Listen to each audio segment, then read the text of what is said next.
सुरेश एक मजदूर था। वह अपने पत्नी और एक बच्चे के साथ रहता था। सुरेश मजदूरी का काम करता था। सुरेश के कमाए पैसे से बहुत मुश्किल से उसका घर चल पाता था। सुरेश की माँ बूढ़ी और बीमार थी। वे सब इसी तरह खुशी खुशी अपना जीवन गुजार रहे थे। ऐसे ही समय गुजरता जाता है। एक दिन रमेश बीमार पड़ जाता है और उसे सही इलाज न मिलने के कारण उसका मृत्यु हो जाती है। सुरेश का एक भाई भी था। भाई के मृत्यु के बाद थोड़े ही समय के बाद वो अपनी माँ को बेवकूफ बनाकर सारी जायदाद अपने नाम करवा लेता है और सारे जमीन को जैसे तैसे बेचकर गांव से भाग जाता है। मैंने तो आज तक बाहर निकलकर कोई काम नहीं किया। अपने बच्चे और बूढ़ी सास का ख्याल कैसे रखूंगी। कुछ दिन गुजरने के बाद खाने पीने का सारा सामान खत्म हो जाता है। अब बस थोड़े से ही चावल बचे हैं जिससे आज का ही खाना बन पाएगा। मुझे कल से कोई न कोई काम खोजना ही पड़ेगा। बच्चे और सास को खाना दे देने के बाद थोड़ा सा ही खाना उसके लिए बचता है। सरिता जैसे ही खाना खाने के लिए बैठती है वैसे ही उसे किसी की आवाज सुनाई देती है। कोई घर में है? इस भूखी बुढ़िया को खाना खिला दो। बूढ़ी अम्मा की बात सुनकर तुरंत सरिता घर से बाहर आती है और उन्हें बैठने के लिए बोलती है। वह अपने हिस्से का खाना उस बूढ़ी अम्मा को दे देती है। आपको खिलाने के लिए मेरे पास बस इतना ही खाना है। तभी बूढ़ी अम्मा सरिता से कुछ पूछने लगती है। क्या हुआ बेटा, तुम उदास क्यों हो? सरिता उस बूढ़ी अम्मा को सारी कहानी बताती है। आज तो राशन भी खत्म हो गया है। मुझे समझ नहीं आ रहा कि मैं क्या करूं। अपने बच्चे और बीमार सास को छोड़कर काम पर मैं कैसे जाऊंगी। यदि काम नहीं किया तो इनके लिए खाना मैं कहां से लाऊंगी। बूढ़ी अम्मा सरिता की सारी बात सुनकर उससे कहती है, तुमने ये दाल चावल बनाए हैं, इनमें बहुत ही अच्छा स्वाद है। तुम दाल और चावल बनाकर क्यों नहीं बेचती हो? बहुत ही अच्छा कमाई हो जाएगा इसमें तुम्हारा। सच में मेरे दाल चावल इतने अच्छे हैं। मैं तुम्हें एक नमक का डब्बा देती हूँ। इसे तुम अपने खाने में मिलाकर बनाना, फिर देखना नमक का जादू। ये कहते हुए बूढ़ी अम्मा सरिता को नमक का डब्बा देती है। आपका बहुत बहुत धन्यवाद। आपने तो मेरी समस्या ही दूर कर दी। और हाँ, ये डब्बा कभी खाली नहीं होगा। सरिता अगले ही दिन खाना बनाने का काम शुरू करती है और वह अपने दाल चावल में वही नमक देती है।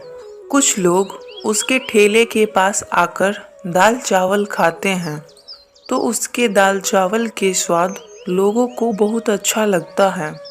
वाह सरिता, तुम्हारे दाल चावल तो बहुत ही स्वादिष्ट है।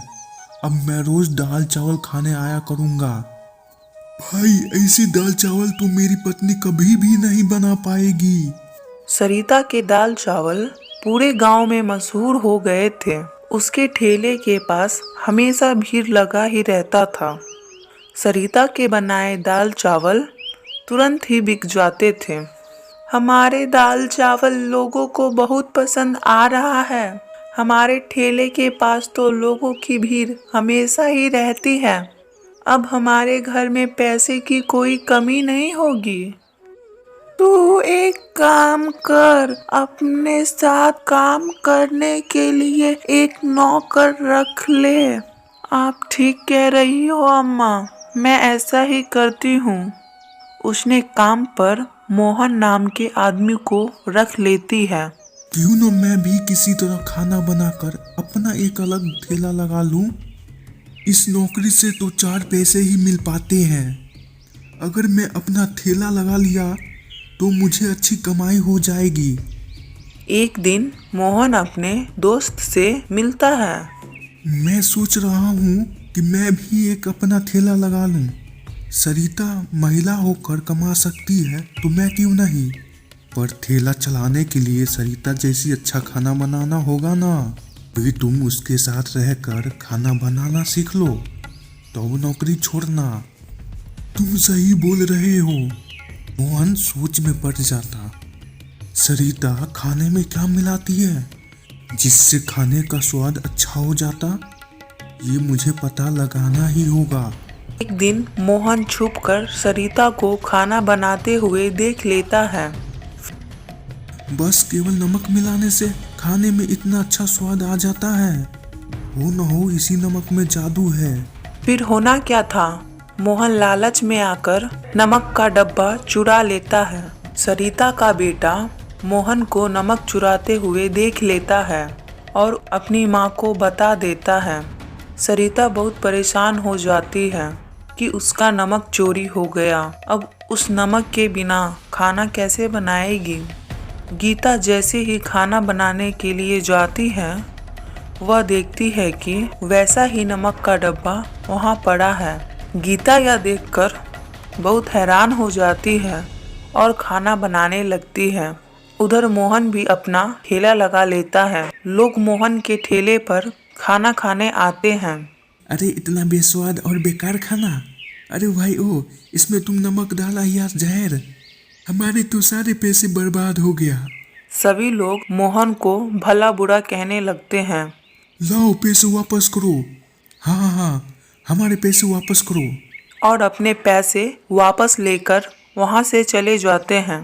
वह बहुत दुखी हो जाता है क्योंकि वह पैसे उधार लेकर खाना बनाने का काम शुरू किया था, परंतु सारा खाना बर्बाद हो जाता है, जिससे उसका बहुत नुकसान हो जाता है। अगले ही दिन मोहन सरिता से माफ़ी मांगने जाता है। उसे समझ आ गया था कि चोरी का फल मिला है। सरिता बहन, मुझे माफ कर दो। मैंने जादुई नमक चुराकर फायदे कमाने का सोचा।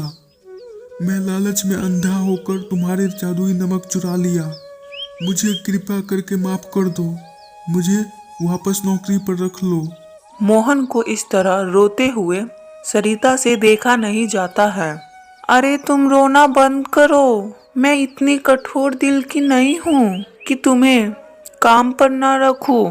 तुम्हें अपनी गलती का एहसास हो गया ना, यही बहुत बड़ी बात है। आगे एक बात हमेशा ध्यान रखना, कभी दूसरे की चीज पर अपना नियत खराब मत करना। उसके बाद पूरी ईमानदारी के साथ सरिता यहाँ काम करने लगता है। उसके बाद पूरी ईमानदारी के साथ मोहन सरिता के साथ काम करने लगता है।